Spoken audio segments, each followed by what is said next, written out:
I started to hear many cases in my community about suicides. And in Singapore, people are really rushing. And if you ask me, what are you rushing for? It's such a condition and high stress. So then over COVID, you hear more suicide cases, and it kind of really bugged me. And then in my morning sadhana on my altar, I have Yogiji's picture. So I'll share to Yogiji my complaints in the morning. Maybe it's just my mind, but I felt Yogiji said, every morning you bring your complaint about the depression to me every morning. He said, you bring this breakfast to me every morning. What are you doing about it? I mean, every morning you complain to me. What are you doing about it? So I would finish my sadhana and spend 1 hour every day for 3 months researching Yogi Bhajan's teachings on depression and cold depression. And then another half an hour doing those meditations. I did that 3 months every day. I have not come across anybody who gives such an exact diagnosis of the times on depression, the character of depression, how will people look like, how will people act, what is cold depression, the numbness, the loneliness, so pinpoint exact. And then, I started the first workshop before COVID in Gurdwara, a simple workshop called Overcoming Depression. We had about 40 people. So for the Punjabi community, I just prepare one breath, one meditation, simple teachings of depression, and then Q&A. That's all I do. I simplify it. One good breath for a good time, one meditation sharing.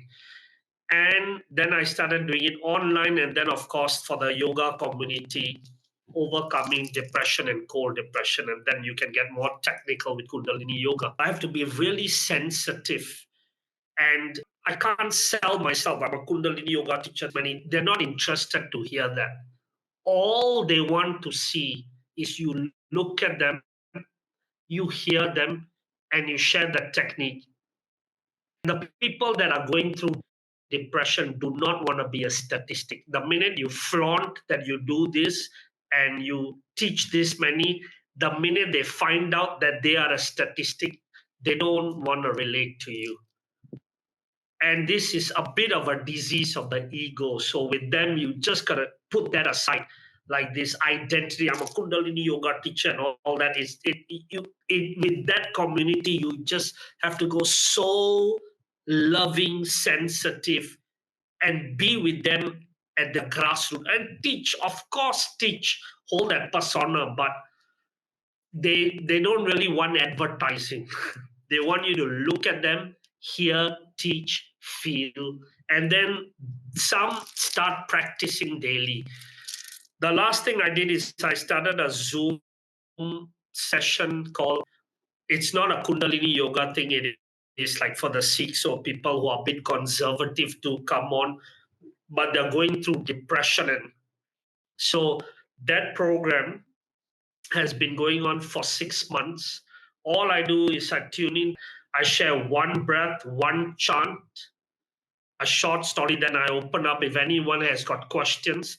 Many of them are shy, and then I don't like poke them to ask. I'll sit 5 minutes in silence. If they ask, they ask. If not, I'm just looking at them. And then we end off.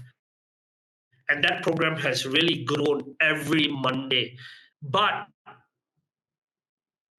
all the stories and all, the diagnosis and the exactness of Yogi Bhajan's explanation on depression and cold depression, I have not seen, felt, or heard anybody come close. How exact he was. And those teachings, he like left a library on it. That's all. Thank you very much. Waheguru Ji Ka Khalsa.